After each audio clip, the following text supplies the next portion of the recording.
dito? Sino pinagpala ng Diyos?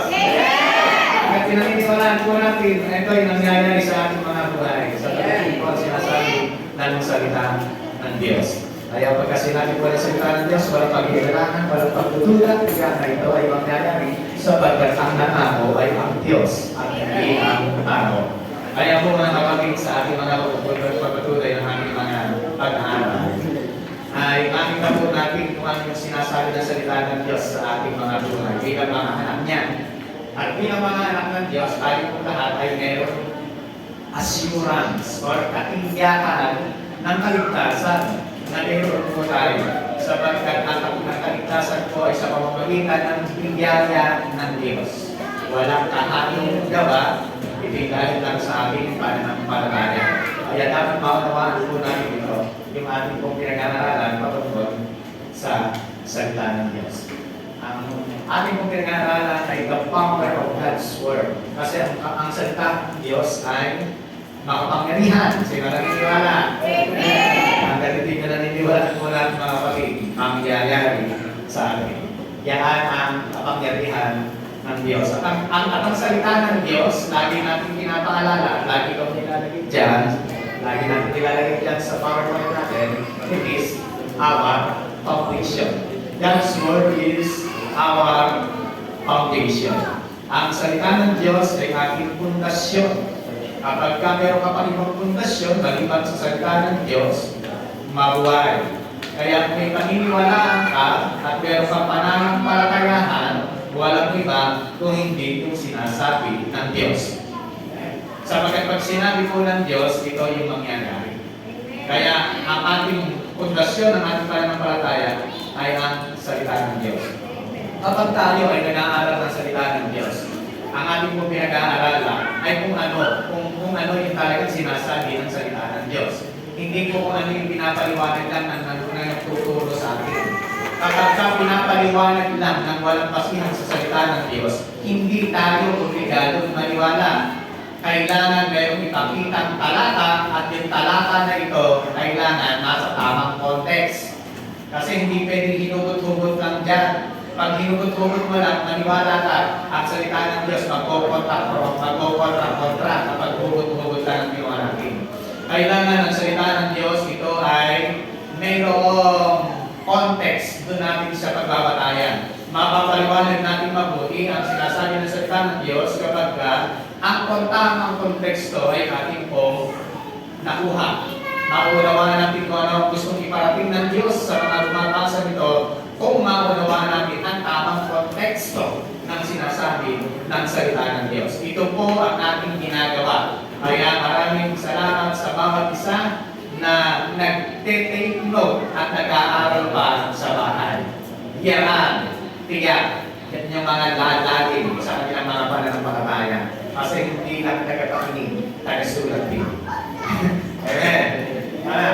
The Bible explains itself, ang salita ng Diyos ang darat. Noong nakaraan, meron tayong pinag-aralan. Nire-review lang po natin nire-review lang natin po ito upang patuloy natin tumatak sa ating puso at isipan para ating maunawaan at malaman at maintindihan kung ano ang salita ng Diyos. The basis of information about the Bible. Everybody read. Number 1. Bible is the word of God. 2. The word of God is 3. the word of God is also outside in His 4. The word of God outside in His Pinaliwanag na po natin lahat yan, kaya hindi na po natin papaliwanag pa. Ano po ang ating idea? The Word of God. After po yan, meron tayong pinag-aralan at ang tanong po natin ay dito. When did God was written your name, the book of life? The distinction explain, ano po yan? Before the creation of the world. Bago palalamin ang mundo, ang sabi ng Bible ay sinulat na ang iyong pangalan. Bakit? Nakita ka ng Diyos noong pangalan. Amen po ba yun? Kasi ang Diyos, makapangyarihan. Ano po yun? Ano pa po? On what basis? Ano yung ating basihan dyan? Able to your name, the book of life before the creation of the world. Our basis is His word. Ang Ang Diyos po ay matalino at marunong. Iba ang katalinuhan niya kaysa sa katalinuhan ng tao. Iba ang lakad niya kaysa sa lakad ng tao. Ganon, ganon ang Diyos. Ang pangalawang tanong po natin ay, in your name we raise from the book of life. I-explain po natin yung Exodus 32 verse 33 na sinasabi po nila na nagugura daw ang pangalan. Pagkakalaman po natin yan, balikan na lang po sa ating YouTube channel, Church of the National Ministry, Gugulo Malaki. Ito po, in your name, you raise from the book of life. Ito po, never, ever. Oh, may. Not po yan. Never, ever, not at all, no chance, 7-7. Can you lose your salvation?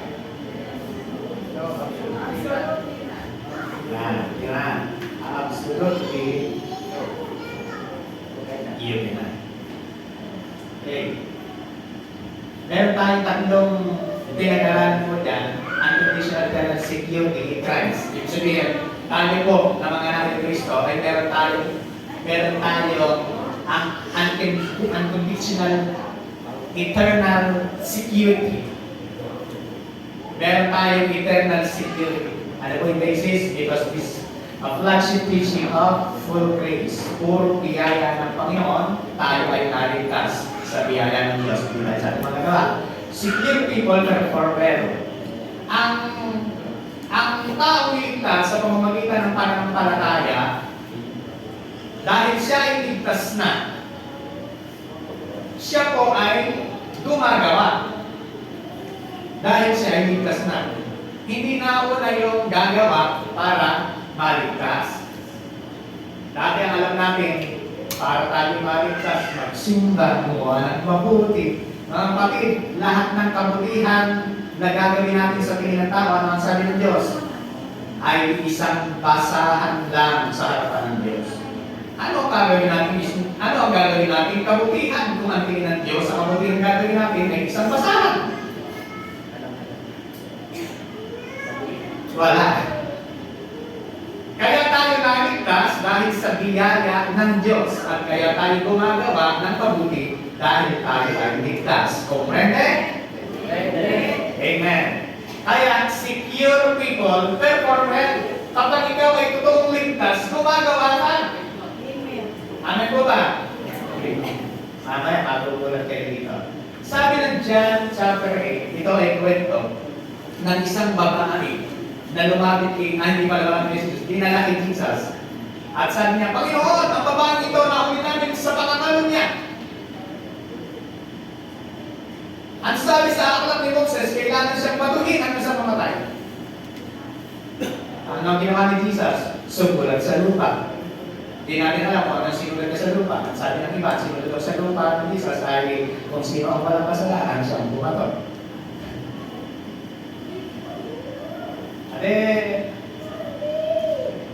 Ang nangyari po, sabi ng Panginoon, sinabi na rin niya, sige, sino yung walang kasalanan, bawal ng bumaton. Kaya lahat may kasalanan. Ang sabi ng Bible, magmula sa matanda, hanggang sa pinakabata, nag-alis ang lahat. Sabi ng Jesus, meron pang bumato sa iyo, may humatol ba sa iyo? Wala po. Hindi kita hinahatulan, umuwi ka na, at huwag kang magkasala. Ano yung sequence ng salita ni Jesus? Hindi rin kita hahatulan, umuwi ka na, at huwag kang magkasala. Ano ako ng salita? Hindi rin kita hahatulan. Umuwi ka na at huwag kang magkasala. Hindi sinabi wala kang kasalanan. O dahil dyan, hindi kita hahatulan. Romans chapter 8, ang sabi po na sa Lama, no one is condemnation in Christ Jesus.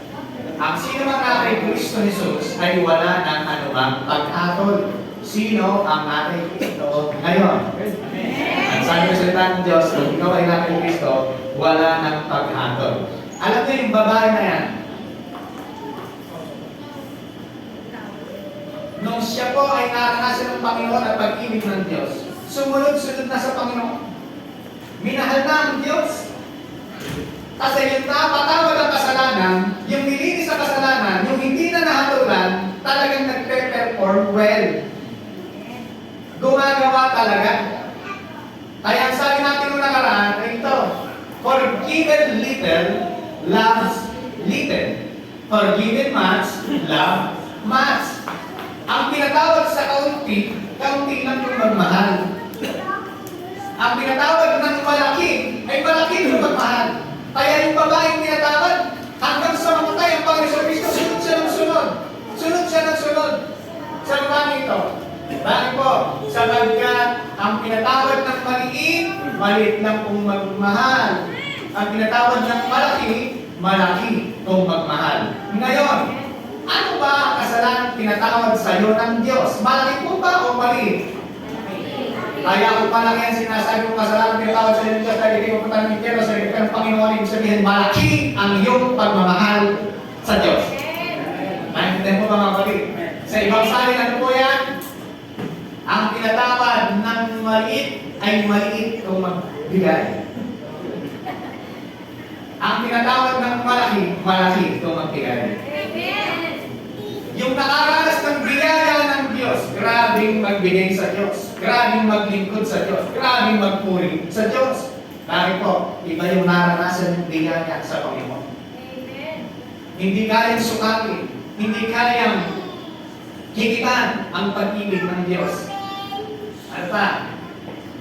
Ito po, yung pinaranan natin, can a true believer can be left behind in the rapture? No, not at all. Kapag ikaw ay totoong mananampalataya, tiyak, makakasama ka sa rapture. Kasi ang rapture po ay hindi reward. Tandaan po natin yan. Ang rapture ay hindi reward. Ang rapture is a gift. Bakit? Ang rapture is salvation. Gift po yan. Kaya pagka ikaw ay kaya walang Kristiyano na maiiwan sa rapture. Wala. Walang Kristiyano ang maiiwan sa rapture. Bakit? Sapagkat ang rapture po ay regalo ng Diyos sa mga taong nanampalataya kay Kristo Jesus. Meron tayo pinag-aralan niya, 3 things you need to remember about the rapture. The rapture is for the universal church. Ang church po ay hindi ito, local church na po ito. Ang church po ay mga tao na tumanggap kay Kristo bilang Panginoon at sariling tagapagligtas. Kaya lahat ng tao na tumanggap kay Kristo bilang Panginoon at sariling tagapagligtas, siya po ay kasama doon sa universal church. Kaya kahit wala ka dito, kung ikaw ay tao na nampalataya kay Kristo, pag nag-rapture, makakasama ka sa rapture. Yan ang katigayan mo, pagig panampalatayaan mo mabuti. Kakaiba yan sa tinuturo ng ibang relihiyon, pag wala ka sa simbahan, hindi ka rumaliligtas. Pagkakalan kasi ang Bible. Amen? Wala kang katiyakan ng kaligtasan mo. Kasi pag wala ka dun sa kanilang relihiyon, hindi ka ligtas. Ang pinag-uusapan, relihiyon ang palang mahalaga sa kanila. Binaliwala nila ang pagpapako kay Kristo sa krus ng Kalbaryo. Eh po mga ang daming mga tao niyayakap ang relihiyon. Pero nakalimutan yakapin si Kristo. Eh yung taong yumakap kay Kristo, may buhay na walang hanggan. Yung taong yumakap sa relihiyon, mga kapatid, sapagkat ang relihiyon ay tao ang nagtatag. Nagumuha ng samahan. Dapat yung tinatag ni Kristo, ano sabi ni Kristo? I will build my church, and even the gate of hell shall not prevail against it. Ibig sabihin po, ang iglesia na tinayo ng Panginoon Kristo, walang makasisira, walang makagigiba, even kamatayan, even bunganga ng impyerno, hindi ka magagalog eh. Ang tanong, sino yung church? Tayo na mga nanampalataya kay Kristo. Hindi po ito. Church building lang po yan. Darating yung panahon, mawawala yan. Ang hindi mo, ang magtatagal, ikaw. Kasi mula dito hanggang langit, kasama-sama natin ang Diyos. Maliwanag na po sa akin. The rapture is for the universal church. So, kung ikaw ay kasama sa church na yun, ikaw ay kasama na para rapture, dadamitin. Kukunin mo na ng Panginoon. The rapture is not a reward. Ito ay hindi reward. Ito ay regalo ng Diyos sa lahat ng mga tao na nampalataya. Pangatlo, the rapture is the culmination of our salvation. It's culmination of our salvation. Kaya nga mga kapatid, kapag tayo ay ligtas, tayo ay rapture. Kapag tayo na kay Kristo, tayo ay ligtas. Okay? Ano yung God's prophetic timeline natin?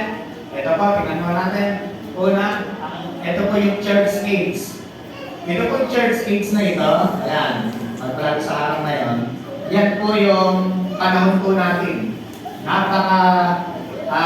Libre po ang kaligtasan po dyan. Pag nampalataya kay Kristo ang tao, meron siyang kaligtasan. Yan po yung church age. Ngayon, papanahonan po natin yan. Ngayon, papanahonan po natin, the church age, ay dyan po magaganap ang rapture of the church. Ang ika-rapture ay church. Kaya kung dumating yung rapture na yun, tayo lahat aagawin ng Panginoon mula sa alapaan. Diyan yung tinatawag na rapture of the church. And then, pag tayo ay nakuha ng lahat, ang milyong-milyong Kristiyano ay nakuha na sa buong mundo, magkakagulo ang nasa lupa. Bakit? Sapagkat hindi nila alam kung saan napunta ang mga tao. Kaya darating ngayon ang Antichrist at darating ang Great Tribulation. 7 years Great Tribulation. Habang ang mga tao nagdurusa dito sa mundo ito. Kaya pagdating po ng Great Tribulation, ang kaligtasan ay may bayad na sa pamamagitan ng gawa ng kaligtasan. Pero binabalita pa rin dyan ang magandang balita na tinatawag na tribulational saying.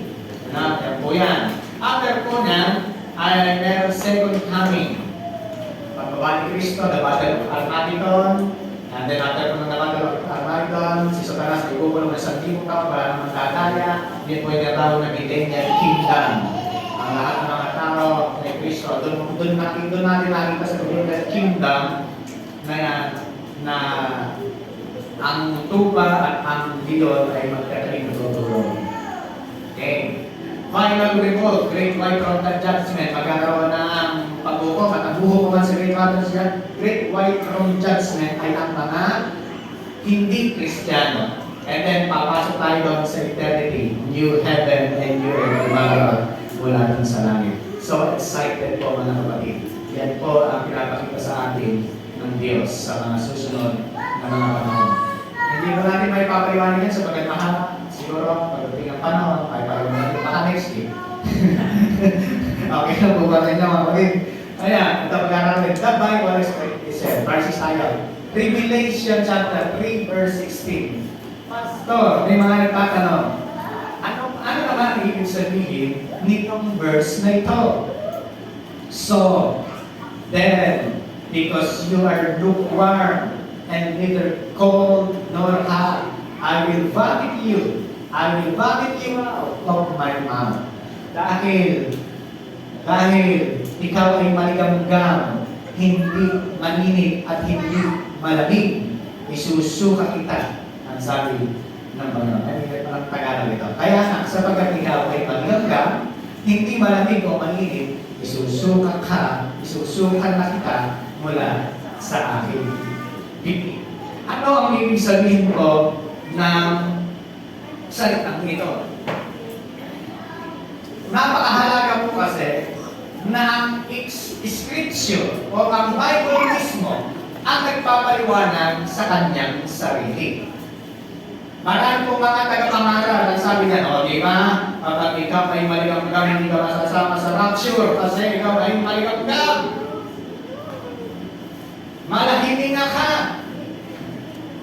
Ano po ba ang sinasabi ng Biblia patungkol dito? The Scripture interpret itself. Kaya namin interpret ng Bible ang kanyang sarili. Sa hermeneutic namin pinag-aralan ay meron po mga rules. Hermeneutics rules number 4. Interpret the text according to its context. Kailangan po ang teksto ay ating ini-interpret ayon sa kanyang text, ayon sa kanyang konteksto. Ano po ba ang ibig sabihin nung isusuka kita dahil ikaw ay mahihinga? Tingnan po muna natin ang mga churches na ito.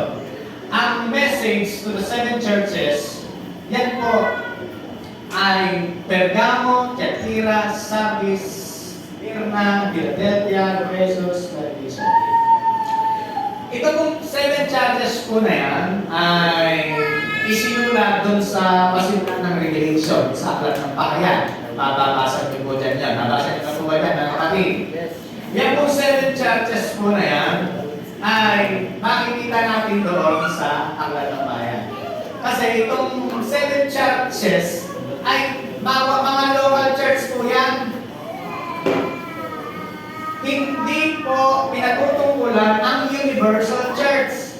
Ang pinatutungkulan ay mga churches. Bawat local church. Mayroong church ng Pergamo, may church ng Tiatira, may church ng Sardis, Smyrna, Philadelphia, Ephesus, Laodicea. Ito pong mga church na ito ay local church. Hindi po universal church po yan. At mapapansin natin kung kanino lang niya sinabi, kasi tatlong part sa isang local church lang naman sinabi. Ibig sabihin, ano ang ibig sabihin ng pinapakita ng Panginoon dyan sa 7 churches of Revelation na yan? Pagka po itong 7 churches ng Revelation ay ating pong binasa, makikita natin dyan ang mga sulat na nagpapakita kung ano ang ibig sabihin. Ano po yung makikita natin yan? Works are the result of salvation. Ito pong mga church na ito ay church na local church. Itong mga church na ito ay kasali sa universal church. Iba po ang universal church, iba ang local church. Ang gawa ay resulta ng kaligtasan. Kaya ka gumagawa, resulta ng kaligtasan. Pakita ko po ba ito? Okay. Para makita po natin mabuti yung gawa nito. Kaya ka gumagawa dahil ikaw ay ligtas na, hindi para maligtas. Halimbawa, parang ito, puno. Ano ang nakikita sa puno? Bunga. Nakikita po ba yung kanyang ugat? Na nasang ganun sa ilalim. Yung puno na to, yung puno ng mangga. Ang nakikita lang sa kanya ay bunga. So, ano ang nauna sa puno? Bunga o ugat? Ang nauna sa puno ay ugat. Kaya may bunga. Ang Kristiyano, ang nauna sa kanya, kaligtasan. Kaya may bunga ng gawa. Hindi kagaya ng Christmas tree. Ang Christmas tree, walang ugat. O mayroong plastic ang ugat. Kaya ang bunga, plastic eh. Okay? Kapag ka plastic ang ugat, kagaya ng Christmas tree, plastic din ang bunga. Pero yung totoong puno, nagsimula sa ugat. Di ba yung mga buto? Pansinin niyo po yung mga buto. Ang unang sumusulpot dyan, ugat. Mas mahaba mo na yung kanyang ugat. Kung ayaw nyo maniwala sa akin, subukan niyo yung mundo. Yung mundo. Ang ugat, bago yung kanyang katawan. Ibig sabihin po, unang-una, ang kaligtasan bago ang bunga. Kaligtasan po muna. Hindi pwedeng pagsamahin ang bigaya at gawa. Laban sa katuluan ni Apostol Pablo yan sa Roma chapter 11 verse 6. Masahin niyo na lang po yan. Para praise lang po yung nakalagay dyan. Hindi pwedeng pagsamahin ang biyaya at gawa. Kapag ka ang biyaya, sinamahan mo ng gawa, hindi na puro biyaya. Kapag ka naman ang gawa, sinamahan mo ng biyaya, hindi na rin puro gawa. Hindi pwede silang pagsamahin. Kaya ang kaligtasan ay sa pamamagitan ng pananampalataya, hindi sa gawa. Kaya lang meron gawa dahil nanampalataya na sa Panginoon. Naintindihan po natin mga kapatid. Sabi po ng 7 churches, pabalikan po natin yung 7 churches, mababasa natin sa 7 churches na yan. Maliwanag po ba tayo sa hindi dahil sa gawa kaya tayo naligtas? Dahil sa bigaya ng Diyos. Okay. Kasi hindi pwedeng pagsamahin ang biyaya at ang gawa. Balikan na po natin sa chapters. Una, sabi, Revelation chapter 2 verse 2, ang sabi ng Panginoon, I know your works. Ano po sinasabi? I know your works. Tandaan po natin, sino natin, bawal daw ang church, ha? Revelation chapter 2 verse 9. Ano po ang sabi? I know your works. Ano po sinasabi na naman? I know your works. Revelation chapter 2, 13. Ano po sabi? I know your works. I know your works. Nalalaman ko ang iyong mga gawa. Ang sabi ni Panginoon. Revelation 2:19. I know your works. Nalalaman ko ang iyong mga gawa. Diba? Sardis, Revelation 3:1. I know your works. Nalalaman ko ang iyong mga gawa. Sabi sa Philadelphia, Revelation 3:8. I know your works. Nalalaman ko ang iyong mga gawa. And the last church, sabi niya, Laodicea, Revelation 3:15. I know your works. Meron po ba kayong napansin sa pitong iglesia? Ano po napansin po rin sa pitong iglesia po na yan? Puro, I know your works. Sa 7 churches of Revelation, ang sinasabi ng Panginoon, I know your works. Puro gawa ang pinatutungkulan. Nalala mo kong yung gawa, nalala mo kong gawa mo. Sabi sa pitong church. Okay. Tingnan po natin itong hermeneutics rule number 7. Interpret the text in line with established doctrinal stand. Mga kapatid, hindi natin pwedeng pagbangga-banggain ang Biblia. Ang established na doktrina ng salita ng Diyos ay hindi pwedeng banggain ng ibang katuruan ng salita ng Diyos. Bakit po? Sapagkat ang kaligtasan ay isang established doctrine na kapag tayo ay may pananampalataya kay Kristo, tayo ay ligtas na, established na doctrine sa pamamagitan ng biyaya ng Panginoon.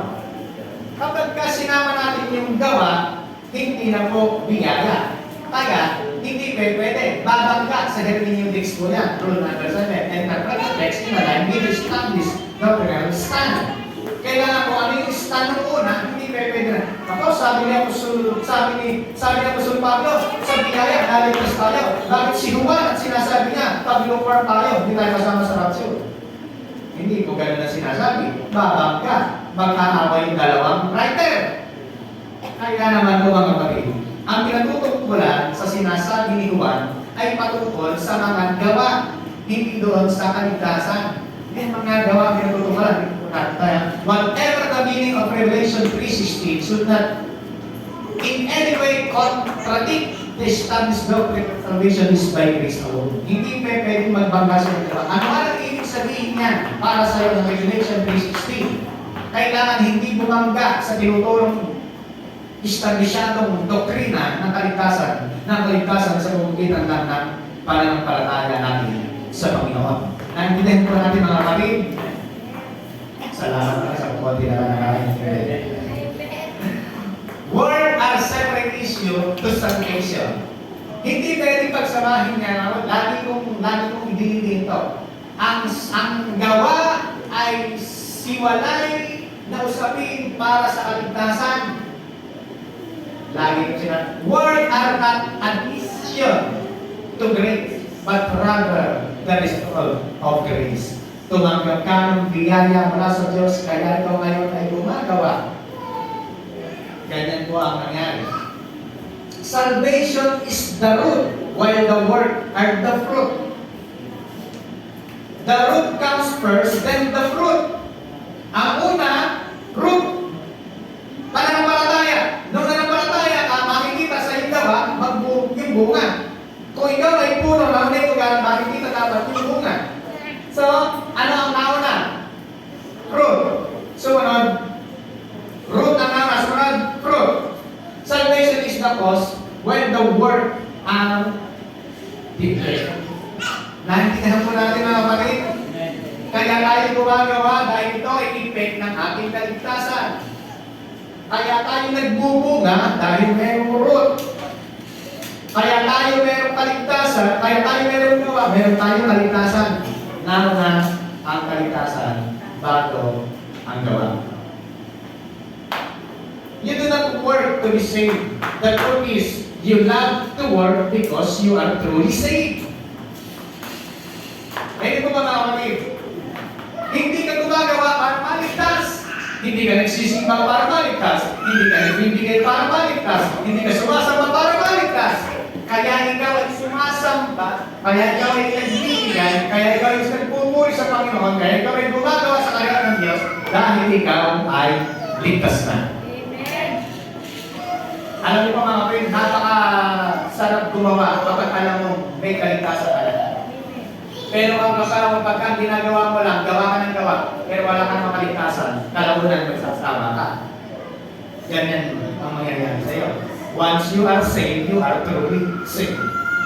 Yan ang salita ng Diyos. Once you are truly saved, you are eternally saved. Kapag ikaw ay ligtas na talaga. Ngayon, what did Jesus mean when He said that He will vomit you out of my mouth? Ano ang ibig sabihin ni Jesus sa kanyang sinasabi na kapag ikaw ay maligandang, isusuka kita? Tandaan mga kapatid, ang isinusuka ay hindi bahagi ng katawan. Hello?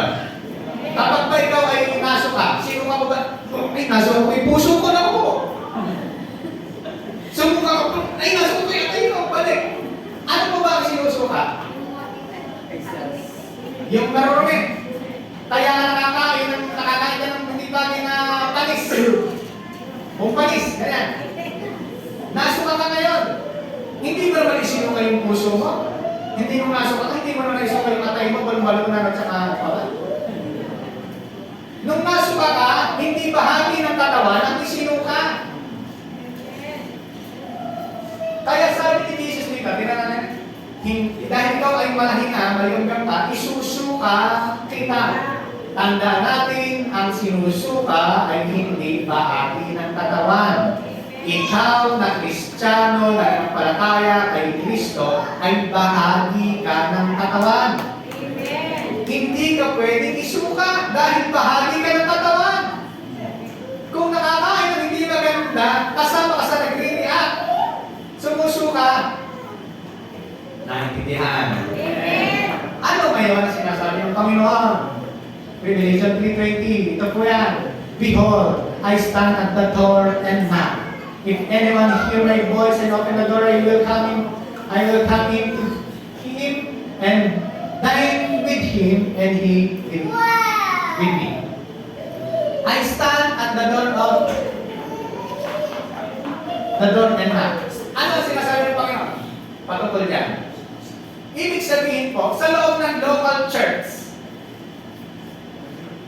halo-halo ang tao. Merong unbeliever at merong believer. Hindi ko rin pumasok ng church ay ligtas. Kagaya ng hindi ko rin lahat ng sasakyan pumunta ng garahe ay sasakyan niya. Hindi lahat pumunta ng garahe ay sasakyan niya. Hindi pagpasok mo ng McDonald's, paglabas mo hamburger. Ganon. Kaya hindi lahat na pumunta ng church ligtas. Hindi po.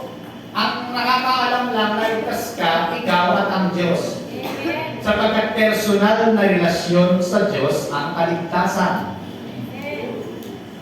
Kaya, sa Revelation, sa mga churches, ang sabi ng Panginoon, behold, I stand at the door and knock. Meron pa rin pangangaral ng gospel sa loob ng church. May pagpatatangga pa rin sa loob ng church. Kasi hindi lahat na pumapasok ay Kristiyano na. Meron hindi. Tingnan nyo. The vomiting of my mouth expresses His distastefulness over their attitude toward evangelism. Yun naman pala. Kaya pala isinusuka kasi I know your works. hindi ka na nag-i-evangelize. Ay, nandiyan pa po ba kayo mga kapatid? Tingnan mo natin pa. Medyo may ano lang ng konti ito, yan. Sana, handa lahat, Lord. Tama ang kanilahan. Behold, I stand at the door and knock. Si Lord, kumakalok sa pintuan ng puso mo kung pagbubuksan, magkasala kayong kakain. Ang sabi ng Panginoon. May hirap pa rin banjil. Sabi pa lang, I know your... Ay, sa ating naman na. Revelation 3:20. Pero bago nagkaroon ng 3:20, meron na 3:15. Tingnan mo na natin ito. I know your works, that you are neither cold nor hot. I could wish you were cold or hot. Sabi pa nga, I could wish. Hiling ko lang. Sana naging malamig ka na lang at naging malamig ka lang. So then, because you are lukewarm, maligam-gam ka, and I am neither cold nor hot, I will vomit you out of my mouth. Dahil ikaw ay maligam-gam, susuka kita. Ibig sabihin, anong ibig sabihin ikaw? Are you excited, mga kapatid? This is more of an expression that the real reaction. A lukewarm water is this. So is their attitude toward evangelism. The Lord Jesus said, I wish you were cold so you can be evangelized, nor hot so you would evangelize. Nakita na natin mga kapatid. Sana, sabi ng Panginoon, malamig ka para kung hindi ko nag-evangelize, okay lang. Nor hot. Kung ikaw naman mag-init, nag-evangelize ka. Ang sinasabi pa ng mga Jesus dito ay patungkol sa mga gawa ng mga Kristiyano ligtas na dapat. But because you are lukewarm, you don't need to be evangelized because you are already Christian, but you don't evangelize either. Pinag po. But because you are lukewarm, you don't need to be evangelized. Sabi mo, Christian naman na ako, langit na ang punta ko, bakit mag-evangelism pa ako? Baka Christian pa ako pag-impyerno. Kaya ng Panginoon, sumusuka kita, aspas-aspan mo ang sinasabi mo. Diba? Sabi ng Panginoon, isusuka ko yung sinasabi mo na yan. Ang iyong mga gawa ay kasuka-suka.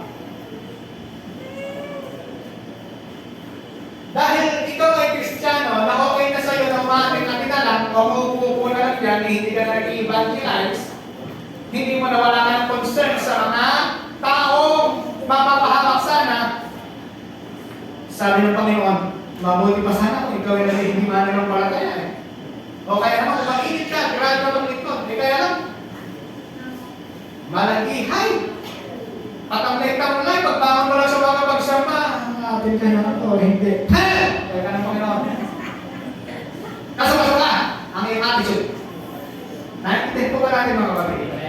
Isusuka ng Diyos ang ating mga lahat ng ginagawa natin sa Panginoon, alam ng Diyos yung puso natin kung totoo o hindi.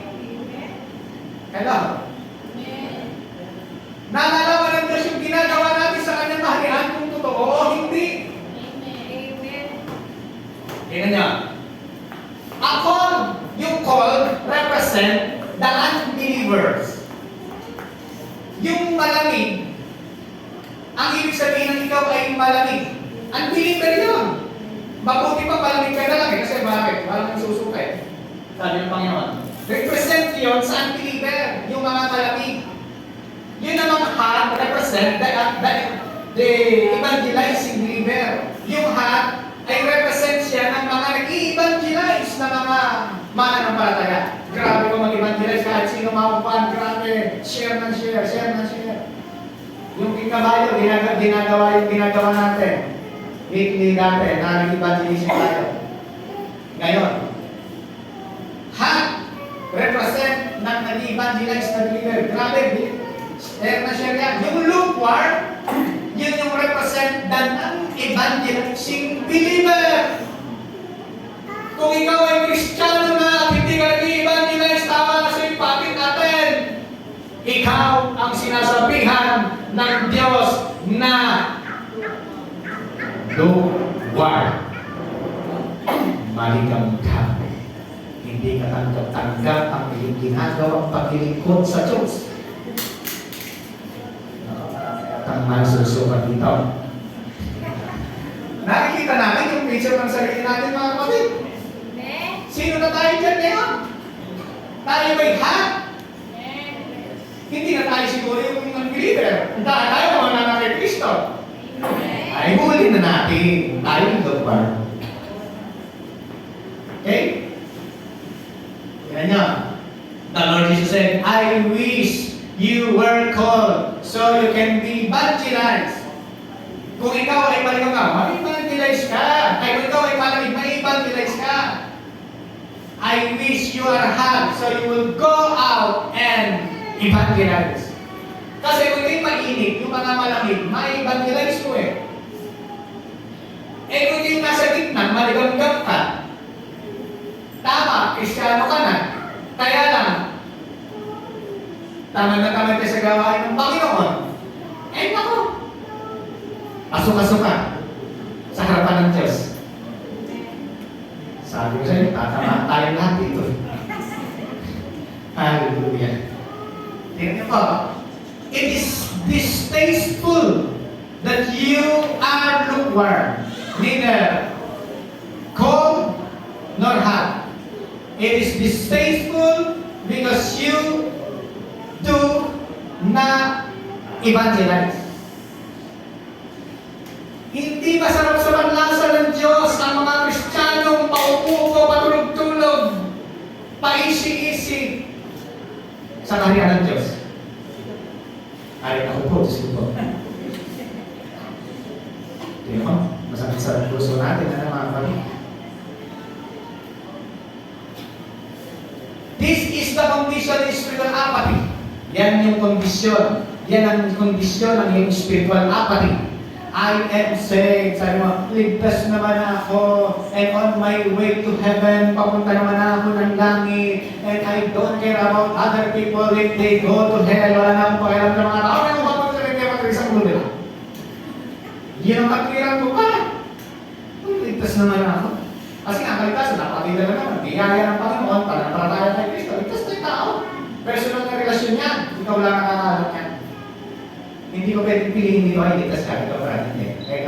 Hindi ko pwedeng sabihin dito mga kapatid, ikaw sa sarili mo ang nakakalat yan. Kung totoo tinanggap mo siya dito sa puso mo. Eh kaya yung mga lukewarm, yung mga ang kondisyon ng spiritual apathy, sabi na, siligtas naman ako. Papunta naman ako ng langit. Wala na akong pakialam sa mga tao na pumapunta sa ng impyerno. Basta ako, ligtas na. Ang gusto kasi ng Kristiyano, pag siya ay nakakilala kay Kristo, sumakay sa wheelchair, papuntang langit. Ay, sorry po, inanganak, hindi ko kayo sa kasabihin pa. Naka-wheelchair kasi din na eh. Ibig kong sabihin, yung mga Kristiyano gusto pa isi-isi. Hello, mga kapatid. Natututo ba tayo? Mag-imagination na. Revelation 3:17. Kasi po, ang Revelation na binasa natin kanina, na sinasabi ng lukewarm, ay hindi lang siya bumulang mag-isa. May mga pangaluto. Kaya nasa natin, pag-aralan natin yung context, ano ba ang ibig sabihin. Because you say, tingnan niyo po ito, sabi niya, sabi ng mga Kristiyano, because you say, sabi niyo sa mga churches, sa church na ito, I am rich, I have become wealthy, and I have need of nothing. Ang pagkira ng mga Kristiyano ito, sabi nila, mayaman naman ako. Ako naman ay sagana na sa buhay, I'm wealthy.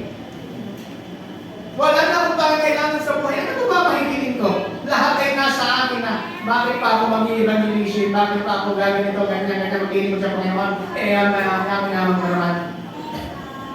Yan, Revelation 3:17. Yan ang sinasabi ng mga lukewarm.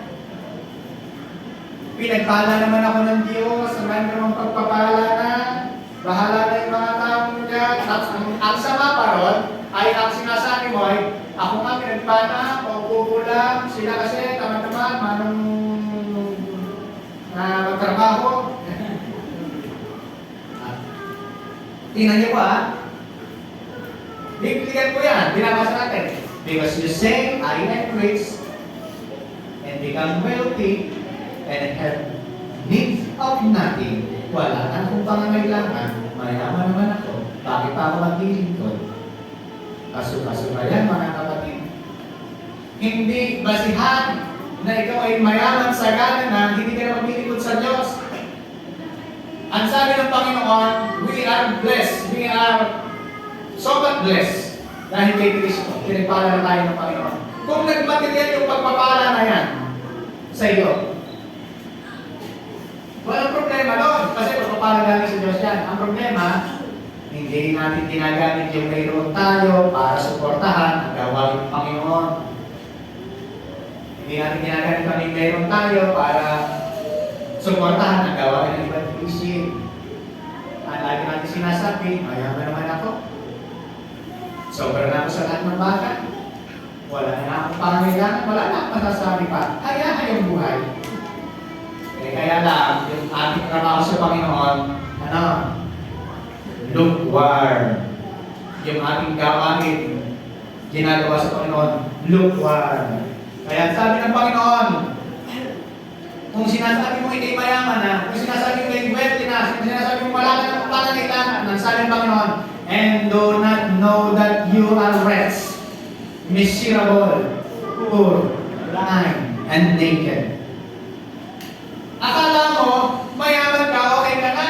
Pero ang tingin sa'yo ng Diyos, miserable, poor, bulag, mahiya-hiya ka, na Kristiyano. Yan ang sinasabi ng Panginoon. Tingnan mo lang ito. 18. I counsel you to buy from me. Pumunta ka sa akin. Bumili ka sa akin ng gold, refined in the fire, ibig sabihin ng true riches. Yung pala nagsasabing mayaman naman ako, marami na akong pangangailangan, marami na akong wealth, sobrang yaman ko na, at wala na akong pangangailangan. Yung pala nagsasabi nun, ang tingin ng Diyos ay miserable, poor, wretched, blind, and naked. Yan ang tingin sa kanya ng Diyos. Kaya ang sabi ng Panginoon sa kanya, eto, I counsel you to buy from me. Pinapayuhan kita. Bumili ka sa akin ng gold, refined, and the fire. Ibig sabihin, true riches. Sinasabi mo mayaman ka, pero pwede lang pala yung mayamanan mo na yan. Hindi yan ang true riches. Sabi mo yun, bumili ka sa akin ng true riches that you may be rich. Dahil maraming, totoo ko mga kapatid, maraming mayaman sa mundong ito. Ang tingin ng Diyos sa kanya, mahirap. Sabi ko ngayon nasapal sa Bible na lang. Yung binatang mayaman, ang yaman-yaman. Yaman-yaman yan.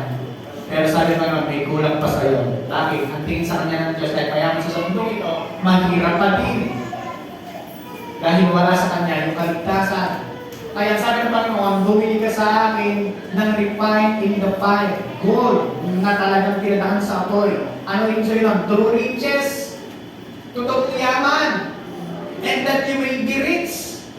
And white garment, righteousness, bibigyan ka ng righteousness. That you may be clothed. That the shame of your nakedness may not be revealed.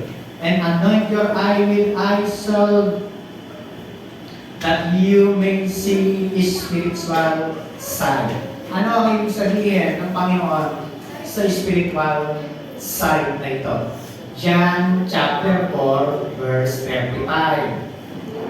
Don't you have a saying? Don't you have a saying? It's still 4 months until harvest.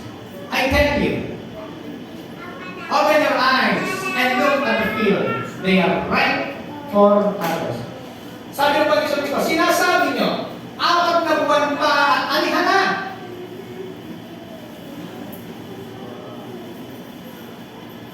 Ibukas nyo ang inyong mga mata. Tingnan nyo ang kabukiran. Marami nang aanihin. Bakit? Sinabi ng Panginoon, ang dami nang aanihin. Ibukas lang yung mata ka. Piling ng paligiran, ang dami nang aanihin. Kaya sabi ng Panginoon, anoint your eye with the eyes that you may see spiritual sight. Hindi mo nakikita eh. Anihanan, sabi mo, open your eyes and look at the field. They are ripe for harvest. Ang dami ng mga anihin. Hindi pa natin nakikita. Bakit? Dahil sa bansa tayo, sa bagay na hindi naman pinagagawa ng Diyos sa atin. Revelation 3:19. As many as I love, sabi ng Panginoon, yung aking mga minamahal ay rebuke. Sa Greek word ay ilego. Nang ibig sabihin ay correct. As many as I love ay correct. And past tense. Sa Greek word ay paideo. Nang ibig sabihin ay instruct or teach. As many as I love, I correct, I instruct, or teach. Therefore, be zealous in evangelism. Yung mga minamahal ko, sabi ng Panginoon, ay aking itinatama, aking itinuturuan sila para humayo. Sabi po ng Panginoon, anong kailangan?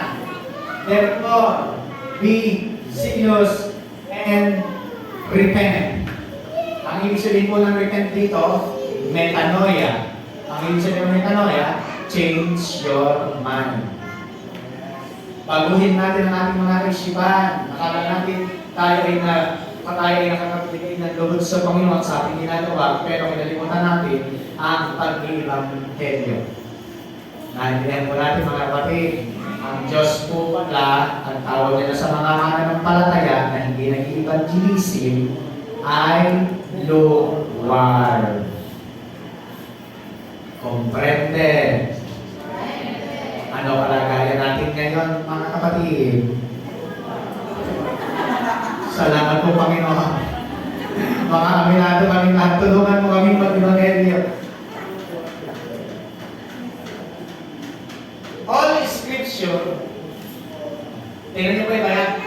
Sabi ng Panginoon, yung aking mahal, kinukuri ko, tinuturuan ko, binibigyan ko ng instruction para magawa kung ano yung sinasabi ko. Kaya dapat kayo ay nag-repent na, mag-change na ng mind. Yung kanyang pinagulian mo na yan, baguhin mo na, tumalikod ka na, ito lang nga ang nagawin mo. Tinuturuan ng Panginoon. Ano ang pinatuturo ng Panginoon? Sabi ng Bible ay ito, all Scripture is inspired by God, and is useful to teach us what is true and to make us realize that what is wrong in our lives. It corrects us when we are wrong and teaches us to do what is right. Kaya naman pala, ang sabi ng Panginoon sa mga iglesia, sa Revelation, yung mahal ko, tinuturuan ko. Yung mahal ko, ini-instruct ko. Yung mahal ko, kinukure ko. Kasi ang salita ng Diyos to teach us what's true and to make us realize what is wrong in our lives. Na-realize po ba natin na mali sa ating mga sarili? It corrects us when we are wrong and teaches us to do what is right. Tinuturuan tayo ng Panginoon. Yan, nasabi nito. Yan po ay sabi ng Living Translation. Amen. Tinuturuan tayo ng Panginoon ng mga salita. Bakit? Kasi mahal niya tayo. Ayaw ng Diyos na tayo nandito sa lupa, hindi natin ginagawa kung ano yung gusto niya. Para tayo ay mapagbigay sa Panginoon, gawin natin ang gusto niya. Iyon ay ang pag-ayat ng mga kaluluwa sa Panginoon. Tingnan niyo po ito mga kapatid. Saan natutuwa ang Diyos? Kapag ba ikaw ay sumasamba, umaakin, nagbibigay, saan natutuwa ang Diyos? Kapag nangaluluwa, kapag nag-share ng mabuting balita sa mga tao, kapag nag-evangelize, bakit po? Tingnan niyo sa Bible. Libong anghel ang nagdiriwang sa langit kapag ka mayroong isang kaluluwa nagbalik loob sa Diyos. Tuwang-tuwa lang, yun lang ang minention sa Bible, na ang langit nagdiriwang dahil sa isang kaluluwa na nagbalik loob sa Diyos. Ibig sabihin po para mga kapatid, ang puso talaga ng Diyos ay ang mga tao na hindi pa ligtas ay makakilala sa Diyos. Can a true believer can be left behind in the rapture? No. Not at all. Kung ikaw ay totoong mananampalataya na, hindi ka na maiiwan sa rapture. Kapag ikaw ay totoong mananampalataya na, yan ang magandang balita ng Diyos sa iyo.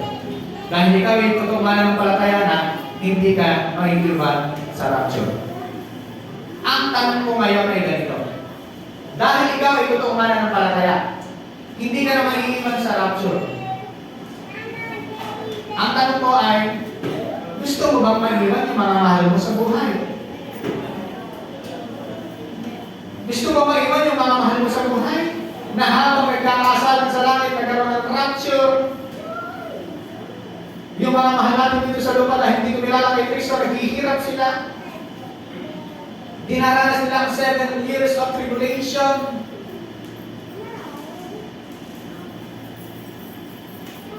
Papayag po ba tayo ng gano'n? Ayaw naman natin. Share na po natin hanggang may panahon pa. Yung ating mga mahal sa buhay, share po natin ang mabuting balita ng Panginoon. Tama, dahil ikaw ay totoo kumilala kay Kristo, ikaw ay mararapture na. Kaya lang, paano naman yung mga mahal natin sa buhay? Paano naman yung mga mahal natin sa buhay na nandyan lang naman? Hindi natin ma-share ng mabuting balita. Hindi natin mapaghayagan ng mabuting balita ng Panginoon para sa kaligtasan. Share na po natin sila. Ngayon, life application po tayo. Una, encourage one another. Dahil hindi tayo mag-iwan sa rapture, kailangan natin mag-encourage one another. Ano po yung sabihin? Encourage one another. Encourage one another. Thessalonians 4:18. Ang sabi po dyan, pakibasa sabay-sabay. Read. Read this word. Sino naman?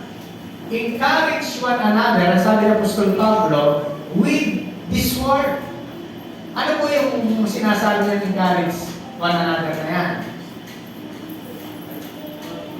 Ang text po nito yung Thessalonica, ay alam natin, yan ay patungkol sa rapture. Thessalonica chapter 4. Kaya sabi po ni Paul, encourage one another. Pangalawa, remain pure as Christ is pure. Ano ang ibig sabihin ng remain pure as Christ is pure? Di ba? Di ba tayo po ay pure na dahil kay Kristo? Ano yung sinasabing remain pure? Tingnan po natin. And everyone who has this hope, ano yung hope na yun? Second coming, in Him, purify himself just as He is pure. Anong ibig sabihin ng purify himself just as pure? Yan po ay patungkol doon sa His hope, second coming. Ibaba natin ang konting basa sa verse 2. But we know that when Christ appeared, pagbaba ni Kristo, yan yan, when Christ appeared. Ibig sabihin, ang context nito, second coming, purify himself just as He is pure. Nandun ka na sa kalagayan na yon. Kaya kailangan mo lang bantayan hanggang sa pagdating ng Panginoon ay yung pag-asa mo ay nandoon. Yan. In every who has this hope, second coming, in Him, purify himself just as He is pure. Yan ang sinasabi ng Diyos. This hope, second coming. Ang ibig sabihin po ng purifier na sinasabi niya, ito ay nasa indicative mood. We surprisingly, it was written in the indicative mood, which convey a plain statement of fact. Ano po yung sinasabi niya? Yung pong sinasabing just as He purifying Himself, nasa indicative mood po yan. Na ibig sabihin, which convey plain statement of fact. Ikaw na nandun ba na sa kalagayan na yun? Kaya, this simply means that in the light of Christ, sooner, we remain pure as Christ is pure. Yan lang po ang ibig sabihin niya. Na tayo ay manatiling puro, pure, ang ating pananampalataya sa Panginoon, pagaya ni Kristo. Manatili ang ating kamahalan, kagaya ni Kristo. The hope of Christ sooner keep you pure as always. Ano? Can a true believer get left behind in the rapture? No. Yung malakas? No. Can a true believer get left behind in the rapture? No. No, not at all. Ano po ang ating big idea? Sabay-sabay. Go! In Christ, no believer will be left behind. Dahil kay Kristo, walang mananampalataya ang maiiwan. Kaya po ba? Kaya dahil kay Kristo, walang mananampalataya maiiwan, ang dapat lang natin gawin, mga kapatid, yung mga tao na hindi pa nakakakilala kay Kristo ay ating pong bahaginan ng mabuting balita ng Panginoon. Dahil ikaw, ligtas ka na. Alam mo sa sarili niya, ikaw lang nakakaalam yan. Paano naman yung iba? Lalo na yung mahal natin sa buhay. Sharean po natin sila ng mabuting balita ng kaligtasan ng Panginoong Kristo. Ano po ang ating big idea? In Christ, all believers will be left behind.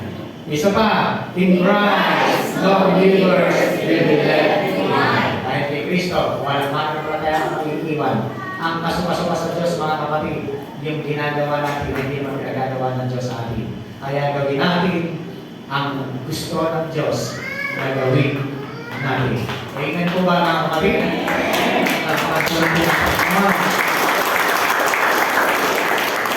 Ayaw mo lahat ay tumayo at sa pagkakataong ito,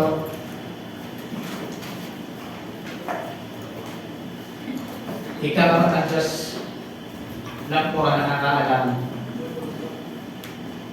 Hindi ito alam ng katabi mo, hindi ito alam ng pastor, ikaw ang Diyos lang.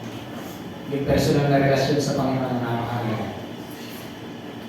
Siguraduhin natin ang relasyon natin sa Diyos.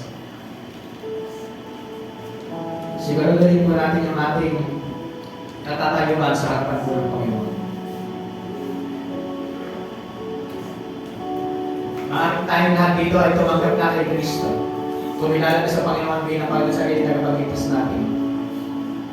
Pero ikaw na nanonood sa YouTube na ito, kung ikaw ay taga-supportan, viewer ng church na ito, sa kamanandon, dinanayaan ka namin sa pagtanggap sa Panginoon. Sabayan po natin ng buong puso ang mga taong tatanggap kay Kristo bilang pag-sarili oras na ito. Sabihin po natin, Panginoon Jesus, ako'y nagpapasalamat sapagkat namatay ka sa krus para sa aking mga kasalanan. Ako'y nagpapasalamat sa pananampalataya sa iyo. Ako ay may buhay na walang hanggan. Ikaw na po ang mag-hari sa aking buhay. Turuan niyo po akong lumago sa pananampalataya upang ako'y makapaglingkod ng tapat sa iyo. Ako na lang po ang mananalangin, aming Ama, maraming salamat sa kabutihan mo. Sa oras na ito, ang katiyakan ng kaligtasan, yung assurance ng ating salvation, ay nililinaw at nililinaw pa sa ating lahat na mga salita mo ay totoo sa mga taong tumanggap at nanampalataya sa iyo. Kailanman hindi mapapahamak, hindi maiiwan pagdating ng rapture. Hindi namin alam kung kailan ito mangyayari. Ngunit naniniwala po kami, aming Ama, na darating ang panahon na kami ay magsasama-sama sa isang grand reunion sa iyong kaharian. Aming Amang Diyos, Ikaw ang Diyos na aming sinasamba. Ikaw ang Diyos na pinapupurihan namin. Habang hindi ka pa dumarating, tulungan mo kami na naging maalam sa pagbabahagi ng mabuting balita ng kaligtasan sa bawat mga tao na sa iyo ay mananampalataya. Ang Diyos, tapos na ang aming mga pananalangin sa lugar ng bubulong malaki. Panahon na upang anihin ang mga naihasik na binhi. Sila ay makakilala at madala sa iyong kubasan. Hindi man sa iglesia ito, naniniwala kami na ang iyong mga tupa ay tunay nahahanap ng mga hawa ng kanyang mga kabilangan sa bawat mga local churches kung saan niyo po sila dinadala. Amang Diyos, maraming salamat po sa iyong mga salita na nagbibigay ng linaw sa aming mga buhay. Huwag niyong hayaan na maging kontento na kami sa aming kalagayan. Kundi, bagos gawin po namin ang pinagagawa mo sa amin habang may panahon pa, habang maliwanag pa, darating ang panahon magdidilim, wala na magtatrabaho. Kaya sa oras na ito, aming ang Diyos, habang may panahon, habang may oras, aming lahat na iyong mga anak ay gamitin mo para sa kalulhatian ng iyong dakilang pangalan. Maraming salamat po, aming Ama, sa ipamutihan sapagkat aming naunawa at pinunawa mo sa amin ang iyong salita na sinasabi sa aklat ng pahayag na kung kailangan mo at dapat na mangyari sa iyong mga anak ay maging mahinig sa pagbabahagi ng mabuting balita ng kaligtasan ng Panginoon. Maraming salamat po, aming Ama, sa oras na ito. At ito po ang Diyos na aming sinasamba, pinapupurihan, nililolahati sa pangalan ng Panginoon Jesus. Everybody say, Amen.